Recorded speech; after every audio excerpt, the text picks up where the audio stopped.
Welcome to episode 81 of Anchored in Education.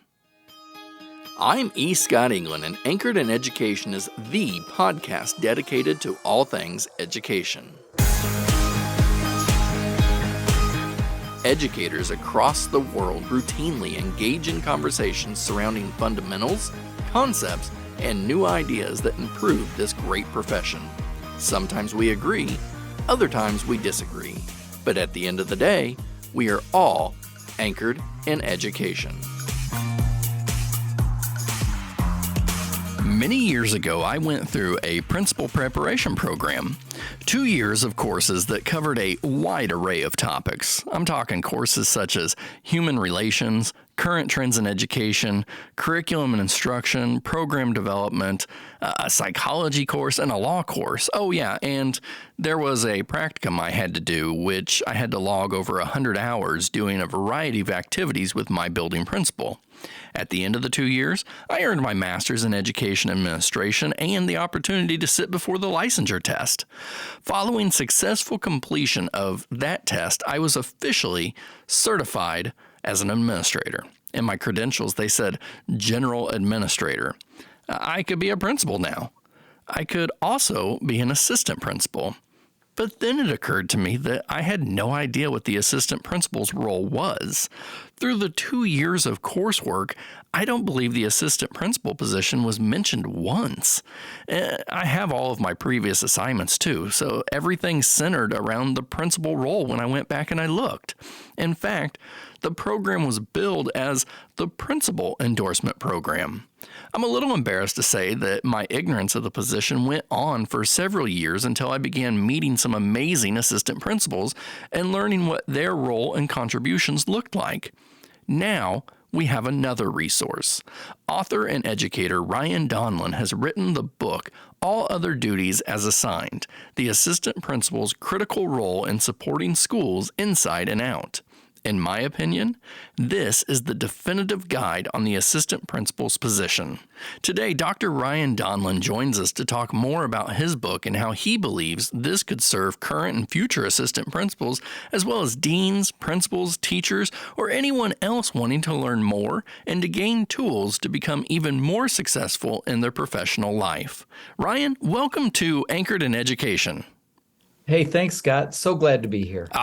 This is going to be an exciting conversation, and I want to jump right to it. But first, before we get started today, we'd like to find out a little bit more about you and how you became anchored in education. Glad to share. Well, Ryan Donlan here. I'm a professor of educational leadership, Indiana State University. I spent 20 years prior in P-12 education in both teaching and leadership. Inspired primarily by two teachers, my fifth grade teacher and my high school social studies teacher. Now, the latter of the two, a true hero to me, a mentor, champion of the C student, as he proclaimed, and later best man in my wedding and an additional grandpa for my kids. Now, Scott, I spent most of my career championing the underdog. Now, those students are, well, some may call them at-risk students, but I prefer another term that I heard a number of years ago, at-promise students. Oh. These are great kids. And currently I teach, I train, I consult, I professionally develop, I speak, and I write lots.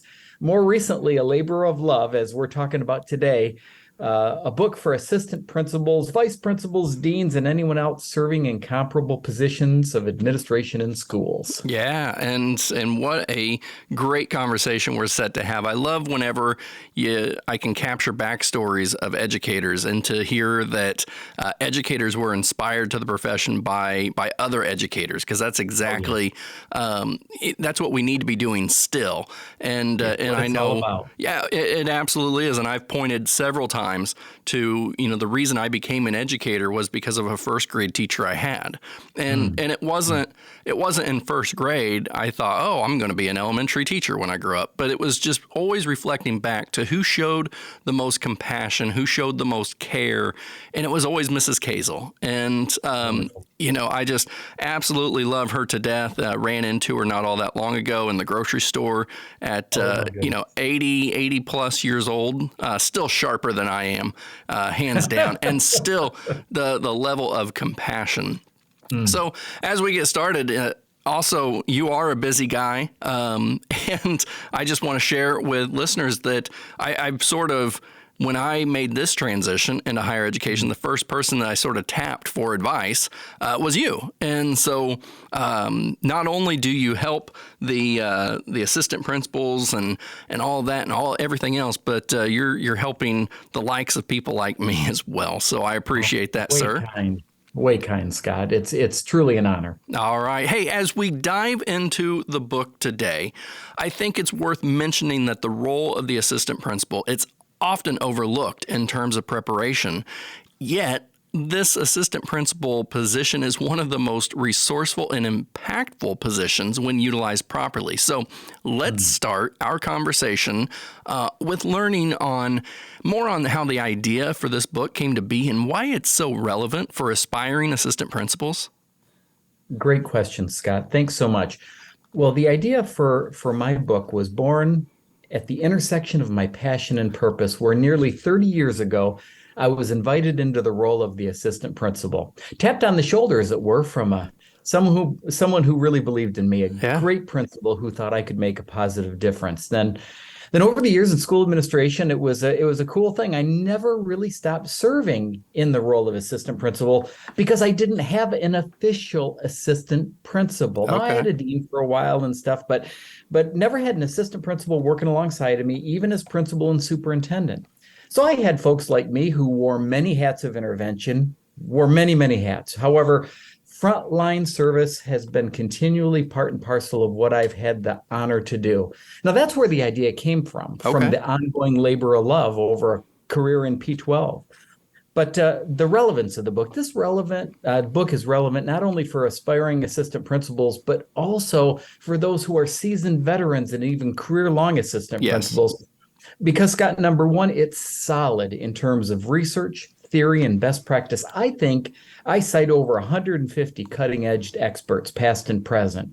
Now, second, it gives nearly 60 clear and compelling strategies for how assistant principals can do what they do and do it well. And third, much like my teaching, it uses some non-traditional sources and some information to leverage innovation in the role and strategies that work. And they work most every time. An example of this would be a technique that involves, Scott, speaking the language of personality. It was utilized years ago for the selection of teams of astronauts by the National Aeronautics and Space Administration.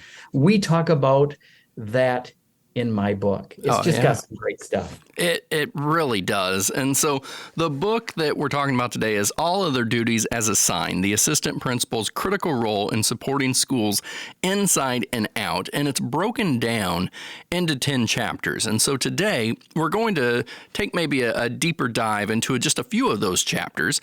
And I think a good place to start is chapter 2, Making Time for Management. So in the introduction, you discussed the difference between school leadership and school management, and you reiterated again in chapter 2 how the term management has been maligned in education. Yet we it really has. Yeah, we absolutely need management. So can you walk us through why making time for management is critical for the overall success of the assistant principal, the student body, and the overall climate of the school? I sure can.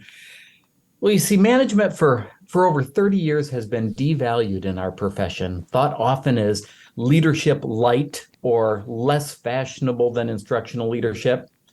Someone, heaven forbid, somebody would let themselves be called a building manager, quote unquote. Scott, what was missing in these discussions was, as two Gallup researchers shed light on first in 1999, that leadership and management are not greater or lesser versions of one another. They simply have a different focus. Leaders look outward, managers look inward. Okay. Leaders look outward, managers look inward. Leaders work to establish vision for our schools, for all organizations, and they set sights in a forward direction. Managers help build capacity in the folks on the inside of the organization to ride mission toward vision. Now, management used this way is not really bean counting, although I'm not criticizing bean counting either. The buses have to run, Yeah. dollars have to be spent, attendance need to be taken, offices have got to run like well-oiled machines if the organization is going to promote learning. All that stuff needs to happen. So making time for management is critical for the overall success of the assistant principal because it provides a foundation upon which all else happens, both in terms of the business of doing school and leveraging capacity of the folks. And oh, by the way, I also contend in my book that the best instructional leadership probably does reside in our best teachers rather than in the administrative team. And I really do believe that. Oh, I absolutely believe that as well, and I love how you break down the management of things because you're right. It has such a well, it's been given a negative connotation. It doesn't really have one, but we do. We hear it and think, oh no, I'm not a manager. I don't manage people. But I mean, we do. We manage it process. I mean, we manage process in our daily life every day, Yeah. and we don't call it that. But Right. I mean, ultimately, the decision to wake up at a certain time, how we get ready, how we go to work, I mean, that's all part of management of our life. So it just makes sense that we would also see it in our practice of schools as well. So let's jump to chapter 5. This is Okay. protecting and promoting priorities and people. Mm-hmm. Now, we can get overwhelmed in any position, but the assistant principal role can often become inundated with stuff that is piled on. So Sure can. the key here is proactive, and that was the key theme throughout the entire chapter. So can you talk more strategies to accomplish protecting and promoting priorities and people and why this is important? Yeah, oh, absolutely. Yeah, one reason that's important is we got all other duties as assigned going on all day long. But serious, I provide 6 key strategies in chapter 5, and here are 3. Okay. Okay. Yeah. The first that I'll mention is to play catch each and every morning. Okay, Okay. it's as a strategy. You're positioned to greet your students so that you can gauge how they're doing, how they're feeling, what they're feeling.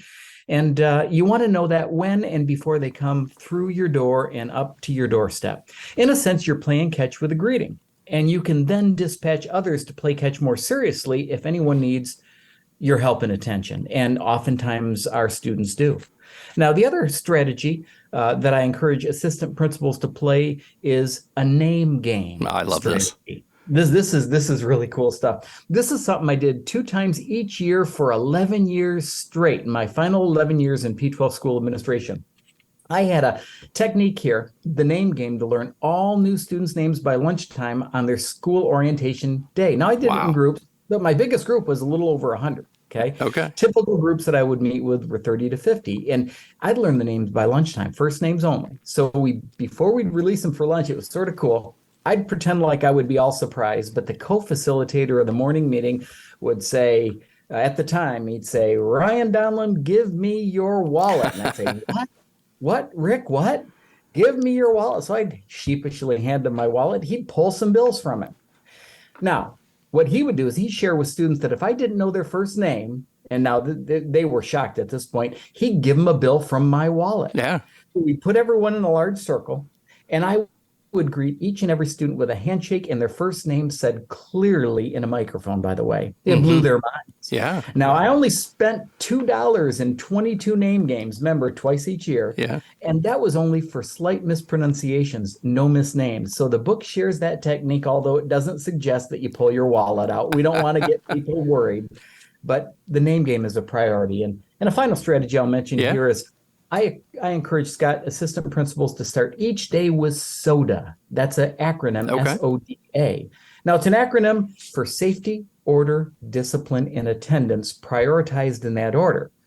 So it really kept the school running for me and for others, and I found it helpful for the priorities and the people I was responsible for and responsible to, because again, each day with assistant principals, vice principals, deans, and others is really all other duties as assigned, and you got to be able to prioritize to protect the folks. Yes, and I remember learning about the name game from you back in my doctoral days, the one thing that hit with me at that time, and I took it all through my leadership career as well, is the power of being able to call someone by their name. Because Oh, yeah. we have students who I think go through the day and think no one knows my name. And Right. the other Right. thing that you mentioned that is just equally as important is the pronunciation. Yes. And because Absolutely. it's one thing to know the name, but if you're, and it's not saying that we can't make a mistake and Right.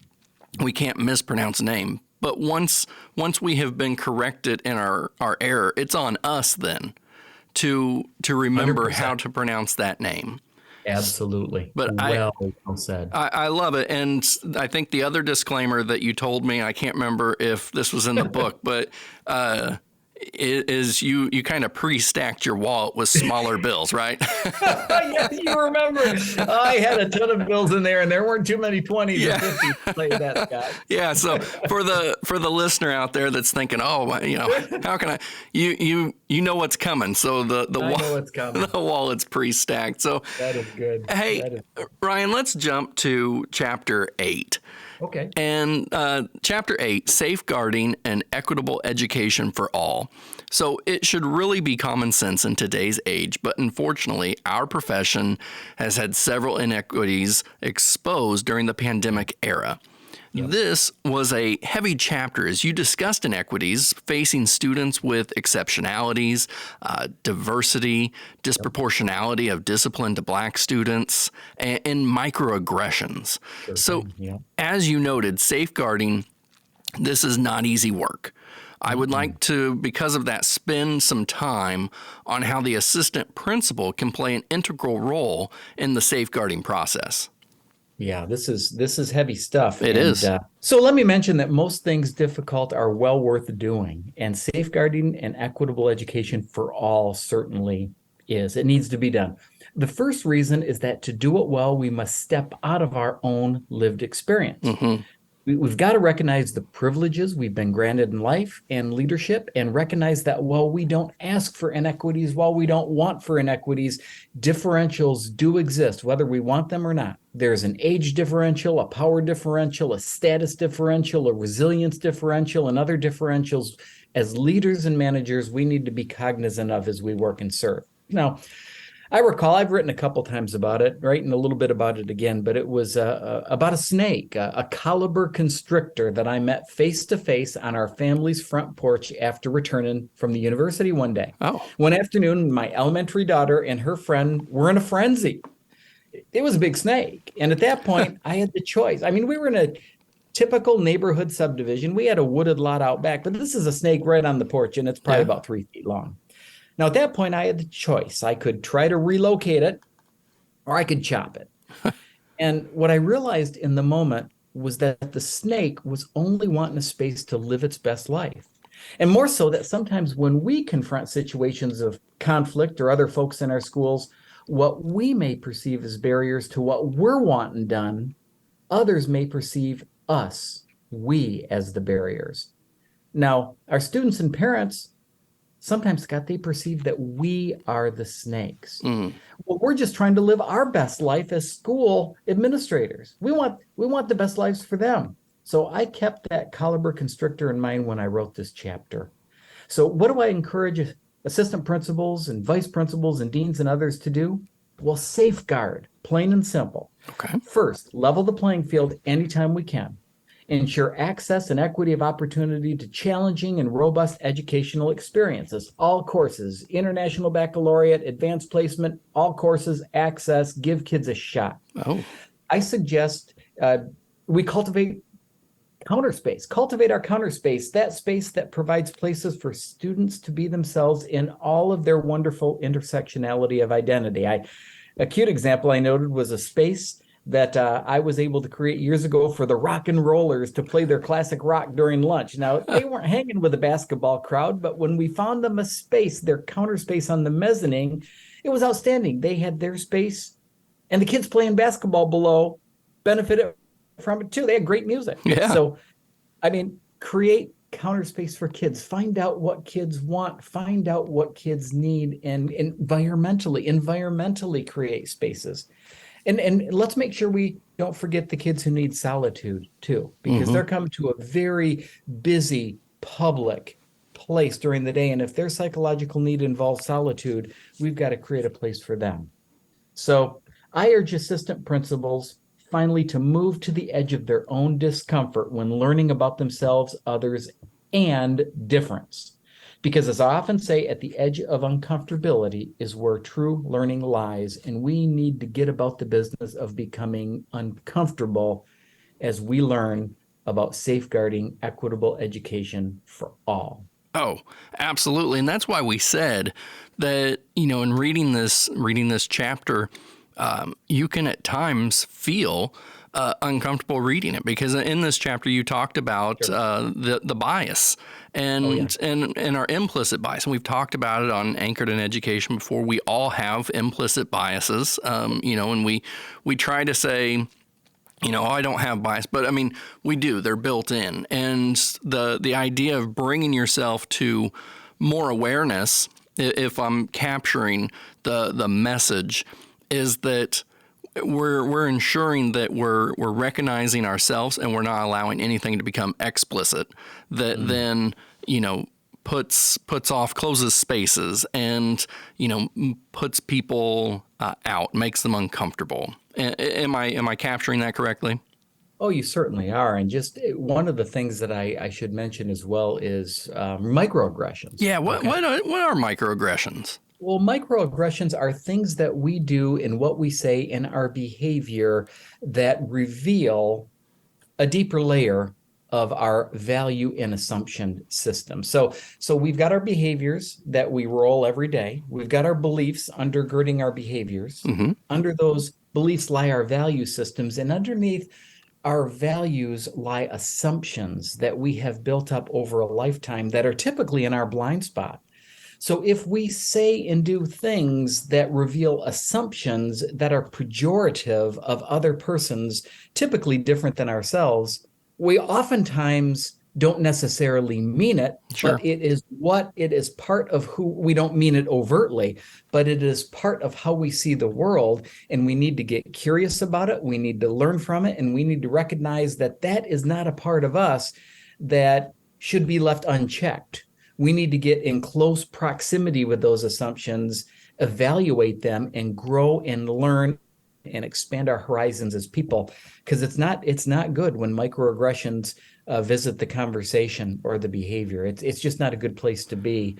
And microaggressions hurt people. In Absolutely. fact, I remember hearing once that there's really nothing micro about microaggression. Oh, And I put that in my book. And as a matter of fact, I call them assumptive aggressions yep. because, again, they are deeply layered and they don't reflect well for us, Scott. They really don't. No, and I love how you broke that down just now because not only, I mean, we're talking about the assistant principal role and all other duties as assigned, but what you're talking about is the fundamental principles of being a human and being able to be aware of these microaggressions in a country that's become quite polarized lately.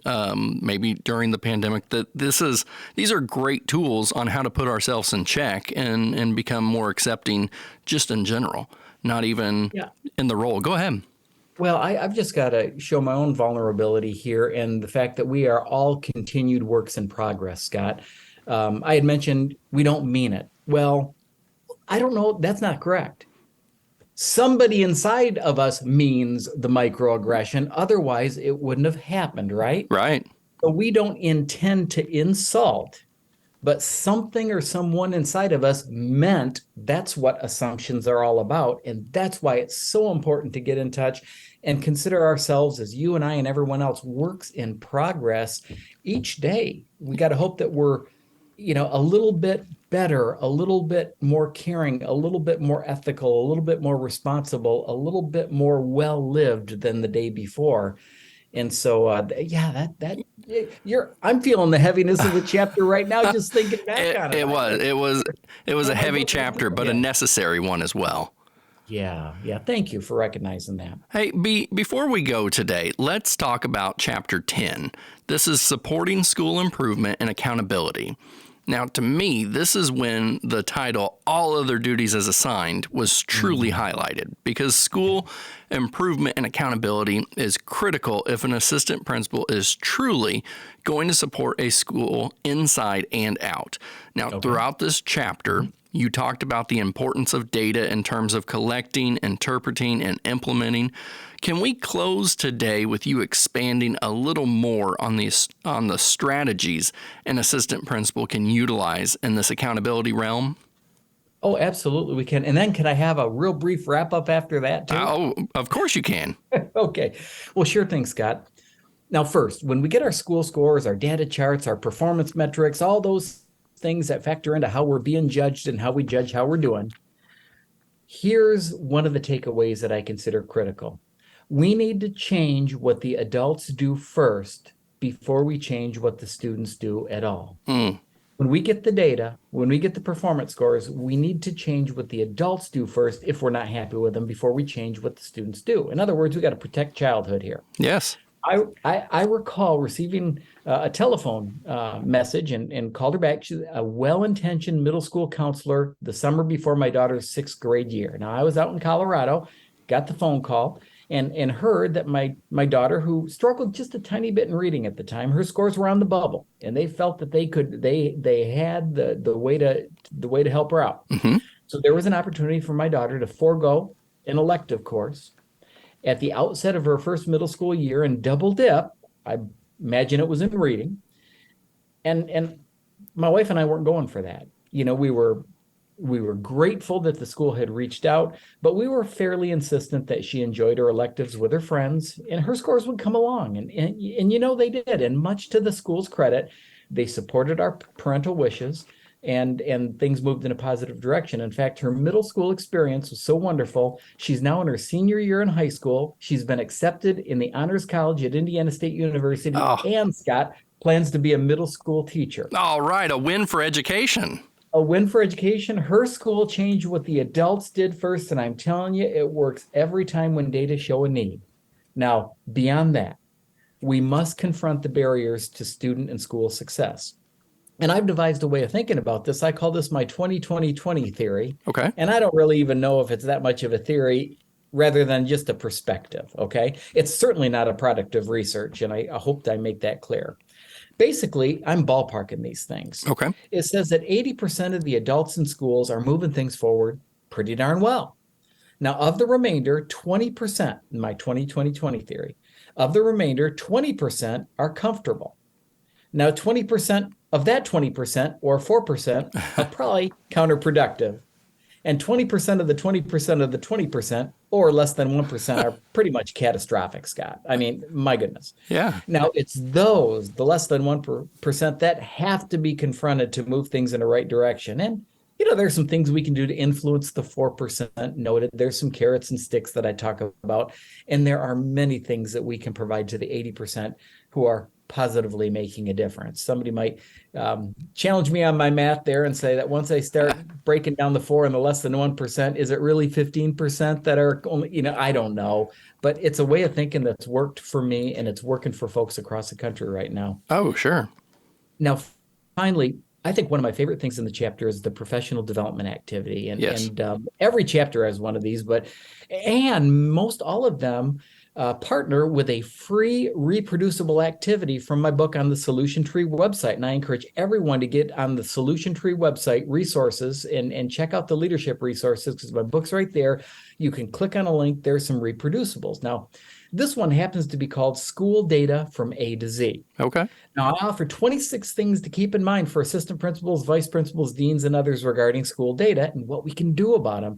And it's one for each letter of the alphabet. So like A, B, and C, for example, is an attitude, belief system, and child-centeredness. And there's 23 others. So I hope you enjoyed them when you took a look, Scott. And I know that they're in good use and great hands across the nation and beyond. So on today's episode link, we will link to Solution Tree. So if someone out there is listening, they don't have their copy of all of the duties as assigned, we'll make sure to give them the resources so they can be able to get it. Because if not, I mean, I've transitioned to this higher education role, and I was reading through it just like, oh, these are all great things that, I can change, manipulate into the position I'm in now. I mean, so Sure. you don't have to be an assistant principal, or maybe you are fortunate where you have an assistant principal and they're new to the position, and we know that typically, at no fault of the universities that have the prep programs, but typically assistant principals are a forgotten role that we cover. This would be a great tool for your incoming new administrator in the position to say, here, why don't you take this? Why don't you review a little bit when you can and make yourself more successful? Sure, I couldn't agree more. I'm thinking of the teachers across the nation who are wondering, if I take a next step, am I going to lose touch? I say, no, run the whole school like your classroom. And this book is incredible for teachers and staff to understand what that next step in my calling, in my professional mission, not simply a position. It's just what the rest of your life can look like, making a difference on behalf of kids. I think it's a read for every teacher as well. Absolutely. And did you say you had one more closing before we go? Yeah, I do. Hey, Scott, in closing, I'd like to thank my publisher, Solution Tree Press, for the wonderful support and contribution to this great book. For authors out there across the nation and beyond, Solution Tree is really, really good at elevating our craft as writers. So thanks, Solution Tree. And to you, Scott, as well, for having me along today, and to numerous persons, experts, and thought leaders who inspired this project and had faith in me as I was on my own journey in P-12 education. I now have bloggers, authors, and speakers noting my book, but I'm honored to be a part of the conversation simply about kids, communities, and success. So for your listening audience, if they want to take a look at where my thoughts are going roughly every other week, I've got now in all other duties as assigned quick reads blog. Okay. And so if you scare up that link, if you could provide that to them too. I absolutely would. Yeah. And so, at the intersection of my passion and purpose nowadays are assistant principals, vice principals, deans, and others, all who serve as frontline interventionists in our world's schools. And I'm just honored and humbled to be among them in life and in learning. So, thanks, Scott. Well, thank you. And thank you for taking time out of the busy schedule that you talked about and that I know quite well is busy, to talk to us a little bit more about all other duties as assigned, the assistant principal's critical role in supporting schools inside and out. Ryan Donlan, thank you so much for joining us today. Hey, thanks so much, Scott. Appreciate it. Now, you can find Ryan on Twitter at Ryan Donlan or on his website, ryandonlan.com. Before I wrap up today's episode, don't forget to head over to my website, escottengland.com, and click on the Read More link to read more about Ryan, but also to find those links that we talked about throughout today's episode. And don't forget to subscribe to Anchored in Education on whatever platform you get your podcasts. I am hoping that today's conversation helped shed the light on how important the assistant principal's role is to a school. And we only covered a few of the chapters found in the book. Some of the other chapters include fostering positive cultures and climates, building relationships, leveraging fair and firm discipline, capitalizing on teachable moments, and taking time for teaching and learning. That is, in case you needed another reason to know why the book is called All Other Duties as Assigned. It's also important to once again point out how grounded this book is in quality research. I think this book could easily become a go-to resource for any administrator at any level at any point in their career. If the assistant principal position is so critical, we owe it to the individuals we are putting in the role to be well prepared. It isn't just to help them, it's to help the entire school, the other administrators, the faculty and staff, the parents, and most importantly, the students. After all, at the end of the day, we are all anchored in education.